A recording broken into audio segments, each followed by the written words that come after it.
ഏതൊരു സെലിബ്രിറ്റിയുടെ ഉയർച്ചയ്ക്കും അതുപോലെ തന്നെ വീഴ്ചയ്ക്കും സോഷ്യൽ മീഡിയ ഇന്ന് വലിയ പങ്ക് വഹിക്കുന്നു. അതിൽ തന്നെ ഈ ഓൺലൈൻ ചാനൽസ് അല്ലെങ്കിൽ യൂട്യൂബ് ചാനൽസ്, ഓൺലൈൻ മീഡിയ ഇവരൊക്കെ ഇന്ന് വലിയൊരു ഒരു ഭാഗം തന്നെയാണ് ഈ സെലിബ്രിറ്റികളുടെ ജീവിതത്തിൽ എന്ന് പറയാം. കാരണം അവരെവിടെ പോയാലും അവർ ഈ ഓൺലൈൻ മീഡിയാസ് മൊബൈലും കൊണ്ട് നടക്കുന്ന ഒരു കൂട്ടം ആളുകൾ അവർക്ക് ചുറ്റും തന്നെ ഉണ്ട്.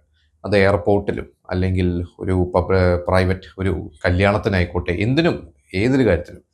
പക്ഷെ ഇതൊരു മരണവീട് അല്ലെങ്കിൽ ഒരു മരണാനന്തര ചടങ്ങുകളിലോട്ടൊക്കെ എത്തുമ്പോഴും അവരുടെ സ്വകാര്യതയെ മാനിക്കാതെ അതിക്രമിച്ച് കയറുന്നതൊക്കെയാണ് കുറച്ച് വളരെ മോശമായിട്ടുള്ള ഒരു പ്രവണതയായി മാറിക്കൊണ്ടിരിക്കുന്നത്.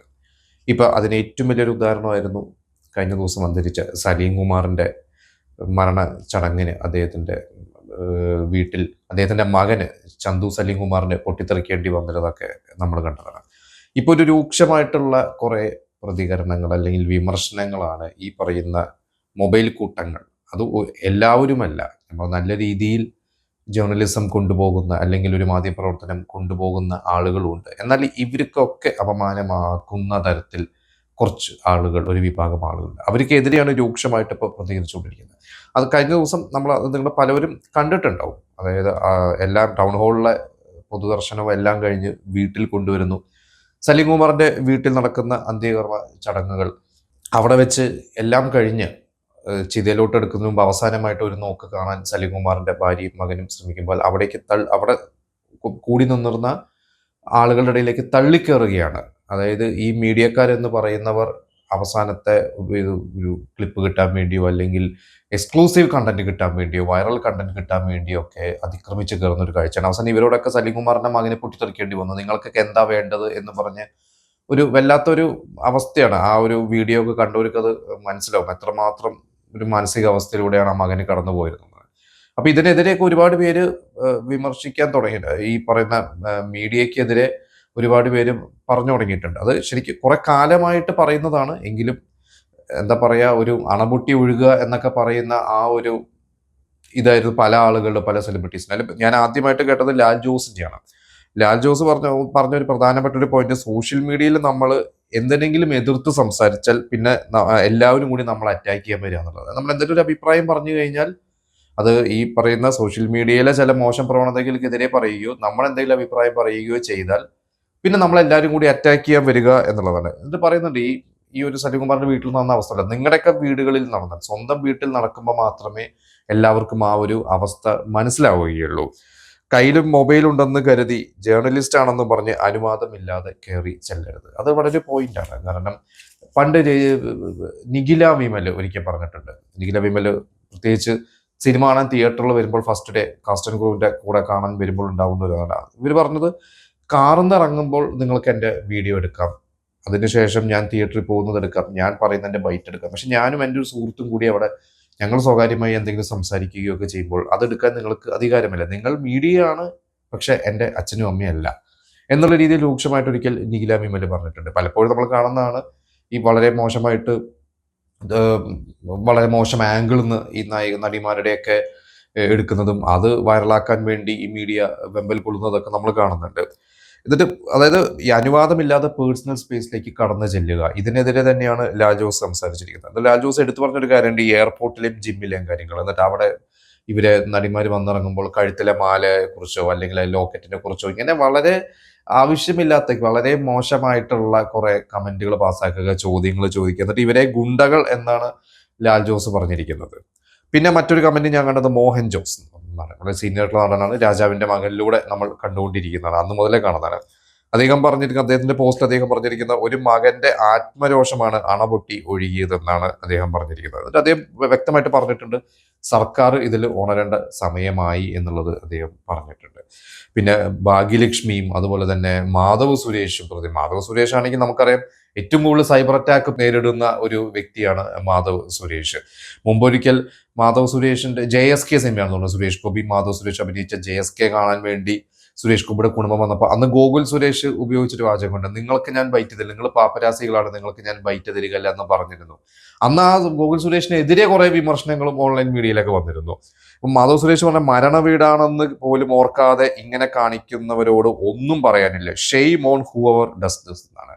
അതായത് ഇതിൽ ആ പോസ്റ്റ് ഷെയർ ചെയ്ത് വെച്ചിരിക്കുന്നത് ഈ സലിംകുമാറിന്റെ മകനും അവിടെ അവർ വിഷമിച്ച് നിൽക്കുന്നത്. പിന്നെ ഏറ്റവും വലിയതിൽ സെൽഫി വീഡിയോ എടുക്കുക എന്ന് പറയുന്നതാണ്. സെൽഫി ഫോട്ടോ എടുക്കുക, വീഡിയോ എടുക്കുക. അത് ദിലീപിന്റെ കൂടെ, ദിലീപാണ് അന്ന് അവർ പങ്കെടുത്തത്. ദിലീപ് ത്രൂ ഔട്ട് ഉണ്ടായിരുന്നു. സലിംകുമാറിന്റെ വളരെ അടുത്ത സുഹൃത്താണ്. ദിലീപൊക്കെ എത്രത്തോളം വിഷമിച്ചാണ് ദിലീപ് ഒന്ന് ആദർശിക്കോടെ നിന്നിരുന്നത് നമുക്ക് മനസ്സിലാവും. അവരുടെ സംസാരത്തിൽ നമുക്ക് മനസ്സിലാവും. ദിലീപിന്റെ ആ ഒരു ചടങ്ങിൽ നിൽക്കുമ്പോൾ ദിലീപിന്റെ കൂടെ സെൽഫി എടുക്കാൻ വേണ്ടി ആളുകൾ വരിക എന്ന് പറഞ്ഞാൽ അത് എന്തൊരു വിരോധാഭാസമാണ്. എത്രത്തോളം എന്തൊരു വികൃതമായ മനസ്സാണ് അവരുടെയൊക്കെ ചിന്തിക്കേണ്ടി വരും. ഇതൊരു കല്യാണ വീടല്ല. കല്യാണ വീട്ടിൽ പോലും ഒരു സ്വകാര്യ ചടങ്ങിൽ പോലും അങ്ങനെ സെൽഫി എടുക്കാൻ പാടില്ല എന്ന് പറയും. എങ്കിലും ഓക്കെ, പോയി ചോദിക്കാം സെൽഫി എടുക്കും. ഇത് ചോദിക്കാതെ തന്നെ പോയിട്ട് ദിലീപിന്റെ അടുത്ത സെൽഫി. ഇതിനു മുമ്പ് ഞാൻ കണ്ടിട്ടുണ്ട്. സംവിധായകൻ ഷാഫി മരിച്ച സമയത്തും ഇതുപോലെ തന്നെ ദിലീപിന്റെ അടുത്ത് പോയിട്ട് വീഡിയോ കോൾ ചെയ്യണം ഒരാൾ. ആളുടെ വേറെ ആരോ മറ്റേ കോളിലുണ്ട്, അവിടെ വന്നിട്ട് ഒരു വീഡിയോ കോൾ ചെയ്ത് ദിലീപിന്റെ അടുത്ത് ഒരു ഹായ് പറയാൻ പറയും. ഇങ്ങനെയൊക്കെയാണോ പ്രവർത്തിക്കുന്നത്? ഒരു ബോധം വേണ്ടേ എന്നുള്ളതാണ്.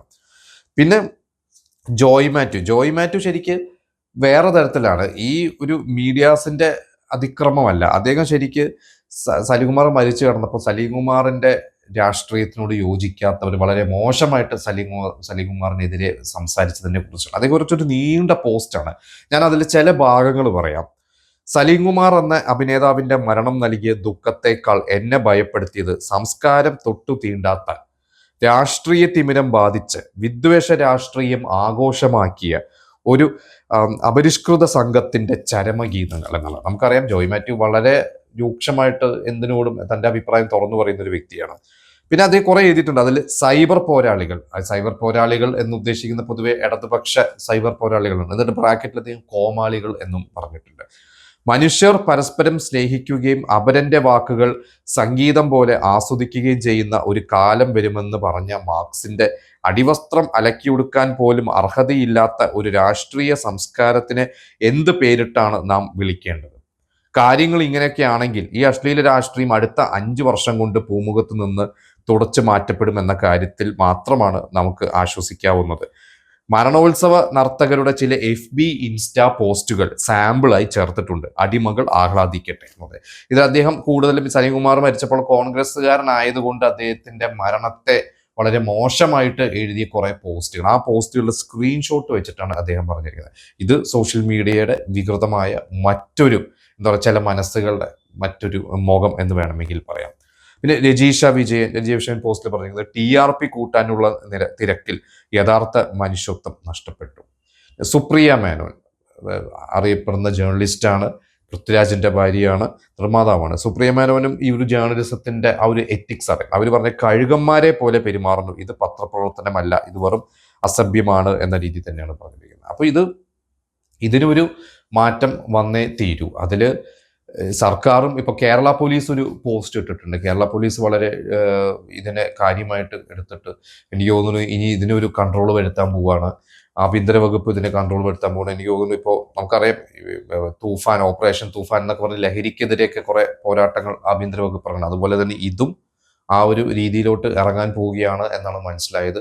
എനിക്ക് പേഴ്സണലി തോന്നുന്നത് ഒരു കൺട്രോൾ വരുത്തുക എന്നുള്ളതാണ്. ഇപ്പോൾ ഇവരുടെയൊക്കെ ഒരു വീട്ടിലോ അല്ലെങ്കിൽ ഒരു ടൗൺ ഹാളോ ആണെങ്കിൽ ഒരു ലിമിറ്റഡ് ആയിട്ടുള്ള മീഡിയാസിനെ മാത്രം അവിടെ വരുത്തി ബാക്കിയുള്ളവരെ കൺട്രോൾ ചെയ്യുക എന്നുള്ളത് മാത്രം നമുക്ക് ചെയ്യാൻ പറ്റുള്ളൂ. ഇതിപ്പോൾ ഒരു മീഡിയ എന്ന രീതിയിലല്ല, ഒരു പബ്ലിക്കിന് പൊതുദർശനത്തിന് വെക്കാന്ന് പറയുമ്പോൾ പബ്ലിക് പലരും വരും. അപ്പൊ വരുന്നവർ അവിടെ ഇരുന്ന് മൊബൈൽ എടുത്ത് അവർ കാട്ടിക്കൂട്ടുന്ന, അതും എല്ലാവരുമല്ല, നല്ല രീതിയിൽ ഇത് ചെയ്യുന്നവരുണ്ട്. കാരണം ഇന്ന് ഞാൻ വേറെ ഏതൊരു ആർട്ടിക്കിൾ വായിച്ചു, അത് എനിക്ക് തോന്നുന്നു ഏതൊരു എഡിറ്റോറിയൽ കോളത്തിൽ വായിച്ചതാണ്, ഒരു പത്രത്തില്. അതിൽ എഴുതിയിരിക്കുന്നത് ഇതിനൊരു വലിയൊരു TRP ഉണ്ട്. അപ്പൊ നമ്മൾ മനസ്സിലാക്കുന്ന കാര്യം ഇതൊരു ദുഃഖകരമായിട്ടുള്ള കാര്യമാണ്. ഒരാളുടെ മരണാനന്തര ചടങ്ങ് എന്ന് പറഞ്ഞ മരണ സംസ്കാര ചടങ്ങ് എന്ന് പറയുന്നത് അതിലൊരു സന്തോഷം എന്റർടൈൻമെന്റ് ഒന്നുമില്ല. പക്ഷെ ഇത് കാണാൻ ഭയങ്കരമായിട്ട് ആളുകളുണ്ട്. അപ്പൊ ഇത് വ്യൂവർഷിപ്പും ഉള്ളത് കൊണ്ടാണ് ഇവരിത് ഇങ്ങനെ TRP കൂട്ടാൻ വേണ്ടി മീഡിയാസ് ഇറങ്ങിത്തിരിക്കുന്നത്. അപ്പൊ ഇതിലൊരു മോശമായിട്ടുള്ള ആളുകളുടെ ഒരു ചിന്താഗതിയും ഉണ്ട്. അപ്പോൾ എവിടെയാണ് ഇതിന് തുടക്കം വെക്കേണ്ടത്, എവിടെയാണ് ഇതിനെ നിയന്ത്രിക്കേണ്ടത് എന്നുള്ളത് ഒരു സർക്കാർ തലത്തിലാണെങ്കിലും വലിയ കാര്യമായിട്ട് ചർച്ച ചെയ്യേണ്ട ഒരു കാര്യമാണ്. എന്തായാലും ഈ പറയുന്ന സ്വകാര്യതയെ മാനിക്കുക എന്നുള്ളത് ഏതൊരു കാര്യത്തിലും ചെയ്യണം. അത് ഏതൊരു കാര്യമായെങ്കിൽ ആണെങ്കിൽ പോലും സ്വകാര്യതയെ അവിടെ ഓപ്പോസിറ്റ് നിൽക്കുന്ന ഒരാളുടെ സ്വകാര്യതയെ മാനിക്കുക, അവരുടെ അനുവാദം കൂടാതെ ഫോട്ടോ വീഡിയോ എടുക്കാതിരിക്കുക, എടുക്കുന്നുണ്ടെങ്കിൽ തന്നെ മാന്യമായിട്ട് എടുക്കുക. ഇതാണ് ഇപ്പോൾ എന്തായാലും ഒരു നിയമം തൽക്കാലം നമ്മൾ സ്വയം ചിന്തിക്കേണ്ട, മീഡിയാസ് ചിന്തിക്കേണ്ട ഒരു കാര്യമെന്ന് എനിക്ക് തോന്നുന്നു.